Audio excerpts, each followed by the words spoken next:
ever do these. Doing more. That one was weird. I'm trying to make it weird. Was it weird? Yeah. All right, these are 5 things you should never do in a drift car, guys. These are absolute no-nos. All right, number 1 is white knuckle a steering wheel. This is absolutely massive and you're not gonna be able to drift if you do it.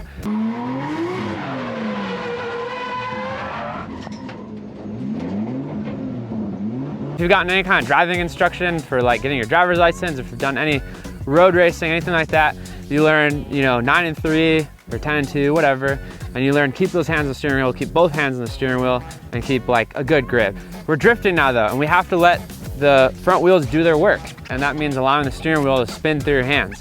So you want to really focus on letting go of the steering wheel. You don't need to get all exaggerated and bring your hands way out here, but I like wearing gloves because you kind of get a really good kind of friction with the steering wheel, and you just kind of let slide through your hands.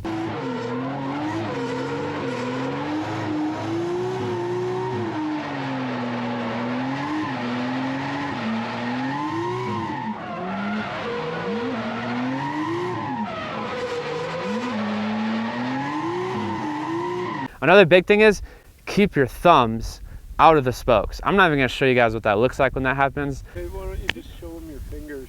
That's what it looks like. Yeah, you're gonna end up with fingers like this. You're gonna get a close up on those puppies. Broken hot dog. What? I like keeping my thumbs just kind of like up like that. But the biggest thing is, guys, like just relax, let the car do its work. If you do feel like you're holding on your steering wheel really tightly all the time, check your seat, check your belts. If your seat is loose or if you don't have very good bolsters and you're kind of sloshing around, that is gonna affect you and you're gonna have to hold onto the steering wheel so you don't go flying around. So a big thing you can do is just get a little better seat and make sure you're strapped in tight. Number 2, spin out and proceed to do a burnout or donuts. This is just really poor track etiquette. Every track owner cares about their track. And on a really hot day, if you spin out and you go into a burnout and you're standing in like one spot, you're gonna freaking chew this thing up. That's why if you go look at this track, kind of anywhere, there's fillings. You have to come in and fill and fix the track.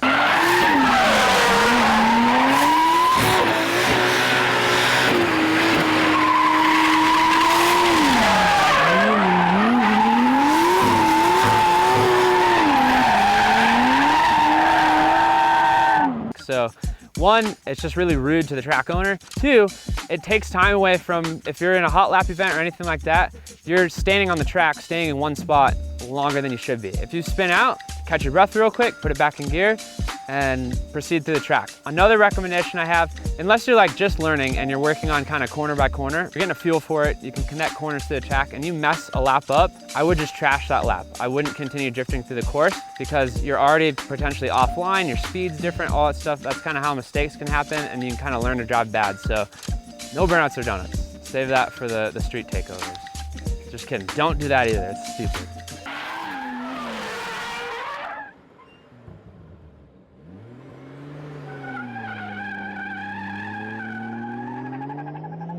Number 3, drive outside of your abilities. Bear with me here. I'm not saying you shouldn't push yourself and try new things, but going just like full ham, like let's say you've never done a reverse entry before and you just go 100 miles per hour and just freaking launch that thing. That is the worst thing you can possibly do. That's how you put yourself in danger, break your car, everything like that.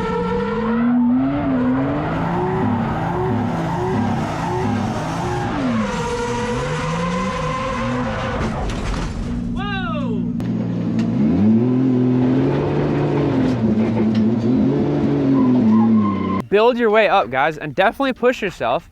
I mean, every track day you come out, if you're not spinning out or going off track or messing up, not really bad, but if you're not messing up, you're not pushing yourself hard enough. So you want to find that fine line of pushing yourself hard enough, but not driving completely outside of your abilities. Also, pro tip for driving outside your abilities, ask people before you tandem with them, especially if you're learning to tandem, and stay back. Stay like, 4 or 5 car lengths back. No, further than that, stay like 6, 7 car lengths back.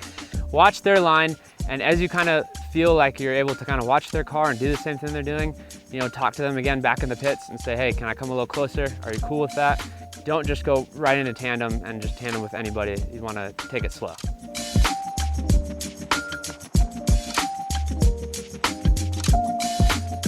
All right, number 4, after or at the track exit, slamming on the brakes. The biggest thing is if there's people behind you and you slam on the brakes as you're going through the exit, you're gonna stuff them up, and that's how you're gonna get rear-ended.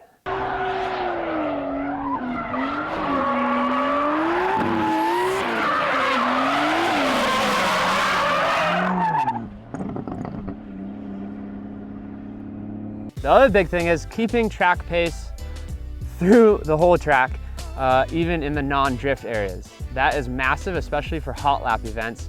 And even on non-hot lap events, keeping speed up, going like, we're talking like 70–80%, and just kind of road racing through the track. That does a couple of things. One, it'll cool down your car, cool down your brakes. It gives you kind of time to relax, but you don't get totally like sat back and just thinking, daydreaming. You're still in the zone.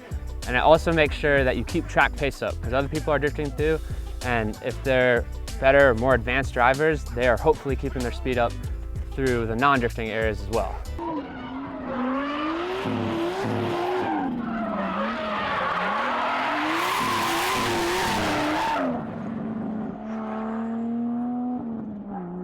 Number 5, stress out and get frustrated.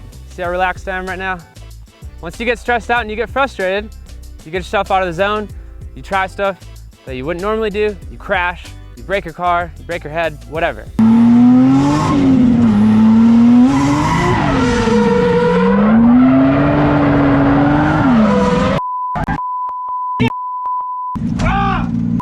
If you mess up, or you feel yourself getting frustrated, slow it down, maybe go back in line, chill out, go to the back of the line, just relax, maybe even go back to the pits, take a drink of water, get your head back in the game. Do not drive stressed out and frustrated. It's not a good idea. See me? Completely relaxed, ready to rip.